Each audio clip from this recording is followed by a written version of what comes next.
हर हर महादेव। दीपावली पार हो गई है, कुछ ही दिनों में छठ आ रहे हैं। अब कहीं अंत नहीं नज़र आ रहा है। कभी कभी मुझे देखिए, अभी भी पटाखे की आवाज़ आ रही है।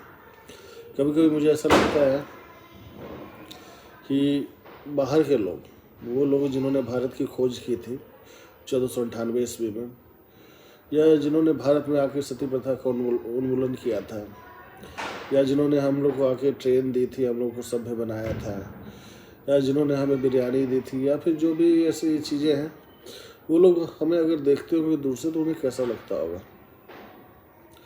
उन्हें लगता होगा यार कैसे लोग हैं, काम धाम छोड़ के सेलिब्रेट करने में लगे हुए हैं, इतनी गरीबी है, इतने परेशान हैं, कहते हैं समानता नहीं है, स्वतंत्रता नहीं है, इसके बाद भी सेलिब्रेट कर रहे हैं। कल को दुर्गा पूजा सेलिब्रेट किया, आज दीपावली सेलिब्रेट कर रहे हैं, फिर कल को छठ सेलिब्रेट करेंगे। छठ को और भी ऐसी जगह होती है बिहार में, क्योंकि बिहार हम लोग का सबसे पिछड़ा राज्य माना जाता है दुर्भाग्य से, जो कि आगे बढ़ रहा है, समय में आगे बढ़ ही जाएगा। तो ये कैसे लोग हैं, किसके कहने पे ये सेलिब्रेट करते हैं, किसके कहने पे ये सेलिब्रेट करते हैं, किसके कहने पे ये एक ही दिन खड़े हो जाते हैं। किसने कह दिया रंग लगाओ तो रंग लगा रहे हैं, रंग लगा कर नहा रहे हैं। किसने कह दिया पटाखे छोड़ो तो पटाखे जला रहे हैं, दीप जला रहे हैं। किसने कह दिया मंत्र पढ़ो तो मंत्र पढ़ते जा रहे हैं। किसने कह दिया कि उपवास करो तो उपवास करते जा रहे हैं। किसके कहने पे कर रहे हैं और कब से कर रहे हैं? हजारों साल से कर रहे हैं, कब से कर रहे हैं? उनकी मति उतनी दूर नहीं जाती। हजारों साल का मतलब क्या होता है, कैसे करते आ रहे हैं, कौन सी ऊर्जा इनको लगातार हजारों साल से ये काम करवाती आ रही है? तो उन लोगों को अचंभा होता है। अब हम लोग हैं भी संख्या में बहुत ज़्यादा। अमेरिका वाले दिए जलाएंगे तो मुश्किल से कुछ करोड़ों दिए जलेंगे, हम लोग दिए जलाएंगे तो 1 अरब से ज़्यादा दिए जल जाएंगे। तो वो सोचते हैं कि ये लोग छोटा सा भी काम करते हैं तो इतना बड़ा हो जाता है। हम लोग बड़े बड़े काम करते हैं फिर भी हम लोग का नाम नहीं आता। अब जैसे कहा जाता है कि दीपावली तो बहाना है कि भाई आपने इतने पटाखे जला दिए। देखिए, पहले तो मैं माफ़ी चाहता हूँ, मैं पटाखों का समर्थन नहीं कर रहा हूँ, क्योंकि ऑलरेडी इसको गैर कानूनी कह दिया गया है। तो गैर कानूनी हम लोग नियम कानून मानने वाले लोग हैं। कल को पुलिस आके मुझे पकड़ के ले जाए क्योंकि मैं अगर पटाखे की तरफदारी करूँ तो ये बहुत बुरा होगा। मैं कर नहीं रहा हूँ, मैं नियम कानून मानने वाला इंसान हूँ, मैं बड़ा डरपोक इंसान हूँ। मैं पटाखों की तरफदारी नहीं कर रहा हूँ, मैं बस एक बता रहा हूँ, क्योंकि पिछले साल तक या उससे पहले 10 साल पहले तक पटाखे जलाए जाते थे, उसमें गैर कानूनी नहीं था। उस लिहाज से मैं बोल रहा हूँ कि पटाखे जला रहे हैं तो अब क्या करेंगे। हम लोग 140 करोड़ लोग हैं, हम लोग सुबह शाम नित्य क्रिया करते हैं। धरती माता ने हम लोग को जन्म दिया है, धरती के पास इतनी मिट्टी है कि 140 करोड़ इंसानों को गढ़ रही है। तो उसका क्या वो सारा चीज़ भी वो संभाल रही है, उसे वो अन्न भी दे पा रही है, उसे वो पानी भी दे पा रही है, उसे वो सब कुछ दे पा रही है। जिस दिन धरती माता को लगेगा कि ये बोझ है, उस दिन धीरे धीरे हमारी संख्या में कटौती होनी शुरू हो जाएगी। ये प्राकृतिक नियम है, इसमें कोई कुछ नहीं कर सकता है। किसी भी दी हो ये होता है, हम लोग ये जानते हैं। तो क्या करेंगे, हम लोग 140 करोड़ लोग हैं, कुछ भी करते हैं तो ज़्यादा हो जाता है। नहाने भी लगते हैं तो दुनिया का पानी खत्म हो जाता है।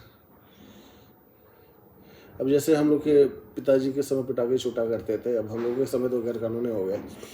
तो उन लोग की मंशा होती थी। गांव देहात में एक और खेल होता था, उसको हुक्का पाती कहते हैं। वो भी सामूहिक रूप से आग जला के होता था, वो भी अच्छा सेलिब्रेशन था, गांव देहात में आज भी हो रहा है। तो दीपावली का मतलब था प्रकाश। प्रकाश कैसे पैदा किया जाए, समय के साथ ये बदलता रहा। अब मैं ऐसा नहीं कह रहा हूँ कि आज की तारीख में आपको बारूद उपलब्ध है, तरह तरह के पटाखे बन रहे थे। जैसे आज भी कई पर्व में, दिवाली में तो गैर कानूनी है, बाकी पर्वों में छूटते हैं। शायद मेरी शादी में भी छूटे थे, मुझे याद नहीं है। उसके बाद तो प्रकाश है, प्रकाश पैदा होता है। आप देखेंगे आज भी जहाँ पटाखे छूटते हैं विदेश वगैरह में, वहाँ प्रकाश पैदा होता है। आकाश में प्रकाश आकाश में पैदा हो रहा है, एक तरह का कौतूहल का विषय था। हमने अपने दिए को आकाश में जला दिया है, इसलिए वो पटाखे छोड़ देते थे। दूसरी बात है, पटाखों में धमक भी होती है, आवाज़ भी होती है।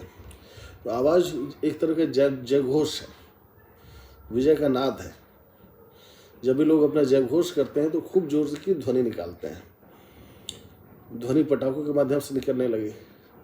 पर्व का मतलब क्या था, त्यौहार का मतलब क्या था कि आप अपने आप को दिखाएं, आप अपने आप को सुनाएं। दिखाने के लिए प्रकाश, सुनाने के लिए आवाज़ है।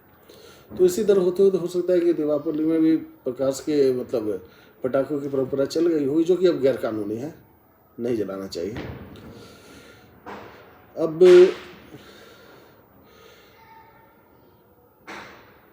खैर इस बात को अलग रख देते हैं, दूसरी बातें करते हैं। जैसे होली आई थी, होली में कहा गया कि पानी खत्म हो जाएगा कि लोग नहा बहुत ज़्यादा रहे हैं। अब रंग लगे हैं तो नहाएंगे, और रंग भी यहाँ मजबूत होते हैं, गाढ़े गाढ़े रंग होते हैं। विदेशों में कौतूहल था कि रंग लगा के कैसे कोई त्यौहार मनाया जा सकता है। वो तो सभ्य लोग होते हुए एक दूसरे को छूते नहीं हैं, वो विशेष परिस्थितियों में एक दूसरे को छूते हैं, और फिर छूते हैं तो फिर पाश्चात्य संस्कृति ही बन जाती है। तो रंग लगा के कैसे कोई सेलिब्रेट कर सकता है। भारत में वो भी होता था, एक मतलब नया तरीका ही था सेलिब्रेट करने का। अब एक पर्व को आप देखिए, दही चूड़ा, हम उसको दही चूड़ा कहते हैं, उसको मकर संक्रांति कहा जाता है।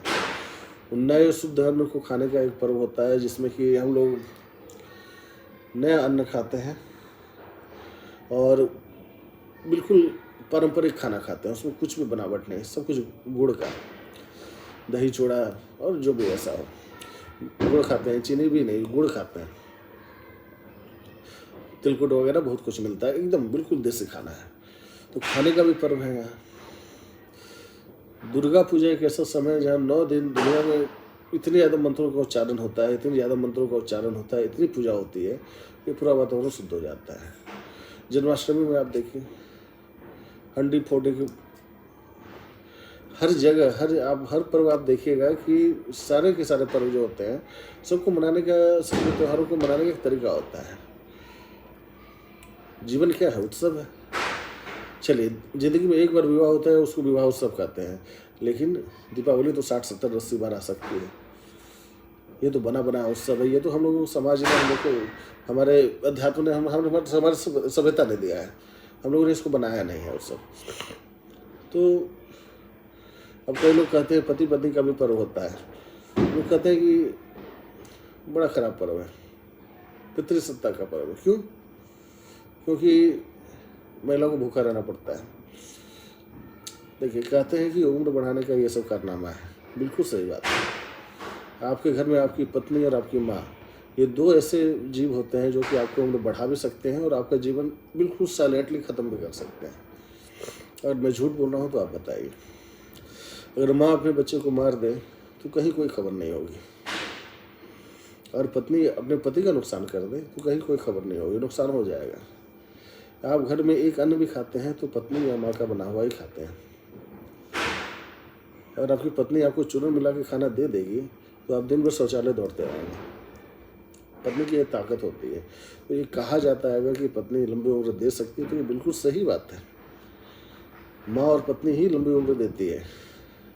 ऑफिस में और दफ्तर में, आप बाहरी दुनिया में भले कितने भी पिट जाएं, और आपका घर, आपकी पत्नी और आपकी माँ ने घर बना कर दिया है, तो आपकी उम्र लंबी होगी ही होगी। इसलिए शायद उम्र लंबा करने का जो पावर है वो महिलाओं के हाथ में ही है, और आज भी है और आगे भी रहेगा।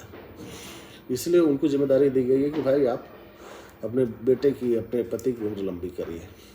इसमें पितृसत्ता की बात नहीं है, इसमें मातृसत्ता वाली बात है। आप लोग को ये पता होगा कि आज भी मान्यता है, आप देखेंगे गंगा में आज भी हम लोग अपने हाथ से कुछ भी ऐसा नहीं गिराते हैं जो कि हम लोग अपशिष्ट मानते हैं। मैंने एक बार ये गलती की थी, तो अगल बगल जो लड़के खड़े थे उन्होंने मुझे ऐसी नज़र से देखा तो मुझे लगा कि उन्होंने मुझे गालियाँ दी हैं। गलती से मैंने ऐसा कुछ कर दिया था गंगा में। तो गंगा जैसी नदी जहाँ लोग इतना सा भी कुछ गलती करने से बचते हैं, उस गंगा को आज मतलब इतना प्रदूषित कर दिया है, कौन से मान सकता है? धर्म मानने वाले लोगों ने तो नहीं किया है। पेड़ों की कहानी आप देखिए। पेड़ जो होते हैं सजीव होते हैं, या आज से हजारों साल से जानते हैं, उनमें प्राण होते हैं। आज भी अगर आप किसी जिंदा पेड़ को काटते हैं तो वहाँ के बड़े बुजुर्ग आपको जरूर कहेंगे जीव हत्या मत करो, कभी भी हरे पेड़ को मत काटो, हरे पौधे को उखाड़ो मत, पाप होता है। ये सब हम लोग के संस्कार में है। आप अगर किसी सांप को भी मारने जाते हैं, कहा जाता है कि हम लोग सावन महीने में हम कितना भी जहरीला से जहरीला सांप रहे तो वो मारते नहीं हैं। सावन तो उन्हीं का दिन ही है। ना हम पेड़ पौधों को नुकसान पहुंचाते हैं, ना हम जीव जंतुओं को नुकसान पहुंचाते हैं, ना हम प्राकृतिक संपदाओं को नुकसान पहुंचाते हैं। तो आखिर प्रकृति प्रेम का सबक सिखाने के लिए हमें कौन आ रहे हैं? वही जिन्होंने 1498 में भारत की खोज की। अब उन्होंने 1498 ईस्वी में हमारी खोज की है, 1600 ईस्वी में उन्होंने नए पाठ पढ़े होंगे, तो 20वीं 21वीं शताब्दी में आके वो हमें अपना पढ़ा हुआ पाठ पढ़ा रहे होंगे। यही हो सकता है ना। खैर क्या करेंगे, हम लोग को यही लिखा है। सब पढ़ने लिखने के बाद भी हम लोग मूर्ख बने फिरते हैं। आने वाला पर्व जो है छठ का है। छठ पर्व का मतलब क्या है? छठ पर्व का एक ही मतलब है, तेरा तुझको अर्पण। तेरा तुझको अर्पण क्या लगे मेरा। हम सूर्य को जो जो चीज़ अर्पित कर रहे हैं सब सूर्य की ही देन है। ये बिल्कुल से प्रकृति का पर्व है, और ये पर्व वो सभ्यता मना ही नहीं सकती है जिसको प्रकृति से प्रेम ना हो। ये हमारे गांव देहात में रहने वाली जनता जो कि हर एक प्राकृतिक संसाधन को पे डिपेंड भी है, पूजती भी है, इसलिए क्या कि हम लोग कृतज्ञ होते हैं ना। हम लोग ये नहीं सोचते कि भाई हम इनका दोहन कर रहे हैं, हम पेड़ पौधों का दोहन कर रहे हैं, हम फसल का, हम धरती का दोहन कर रहे हैं। हमारा मानना है कि ये सब हमें दे रहे हैं, और हमें दे रहे हैं, हमें ज़िंदगी दे रहे हैं, हमें फल फूल दे रहे हैं, तो हम इनकी पूजा करें। ये हमारे लिए भी पूज्य है। धरती भी माता है, सूर्य भी भगवान है। हम इनका दोहन नहीं करते हैं, दोहन करने की आवश्यकता हमें नहीं है, हम पूजन करते हैं। आपने हमें दिया है तो हम आपकी पूजा कर रहे हैं। तो छठ में हम जो भी चीज़ हम सूर्य को अर्पण कर रहे हैं सब सूर्य को ही देना है।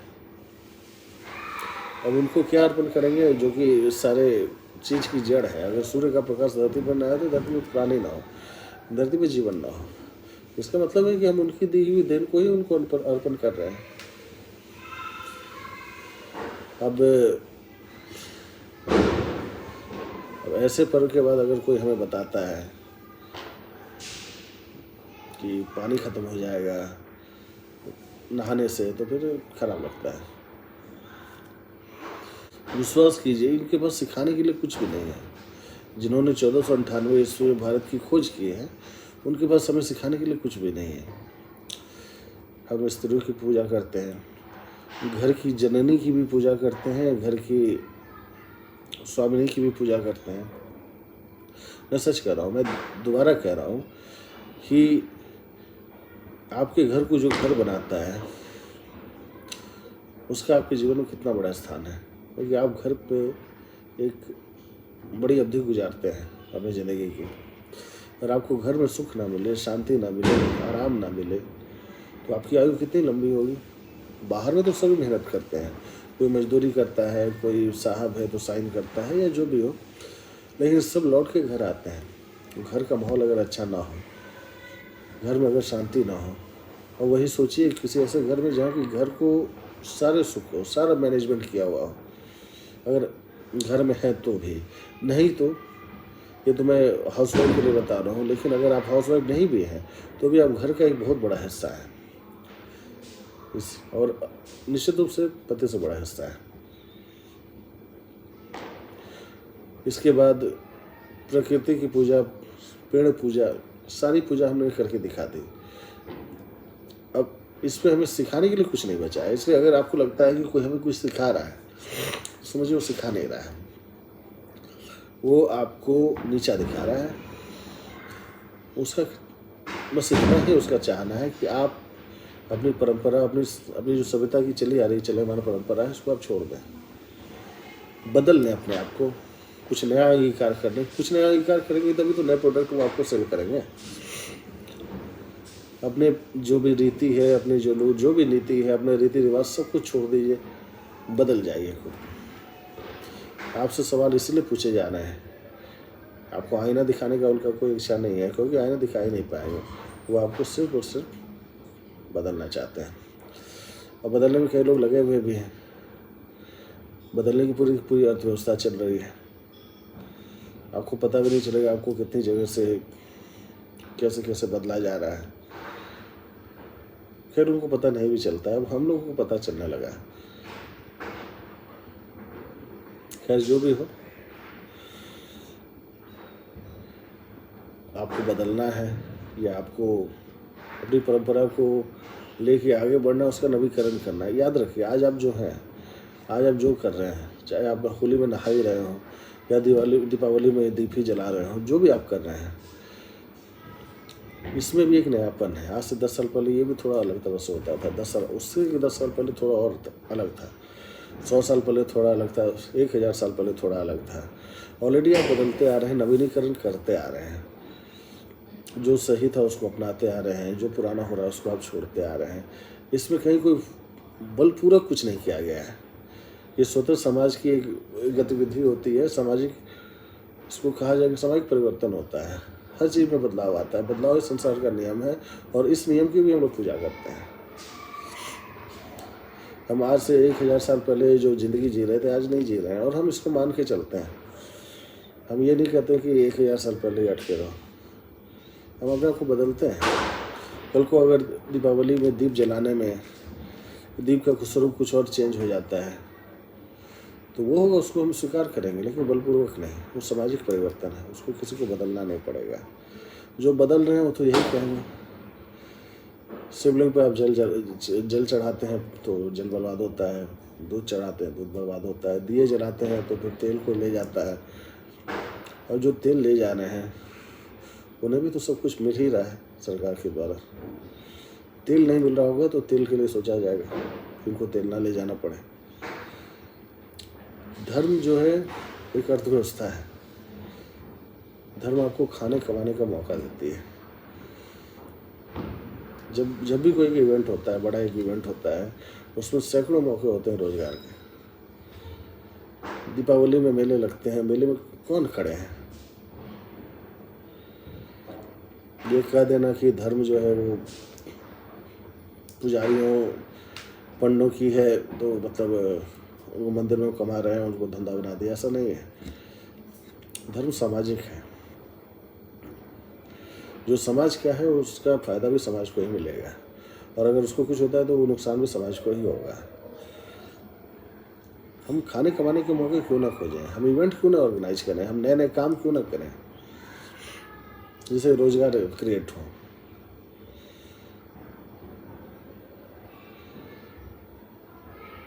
ये तो सोचना होगा। चलिए, इतने ज्ञान के साथ आप सबको नमस्कार। हर हर महादेव, जय श्री राम। फिर मिलते हैं।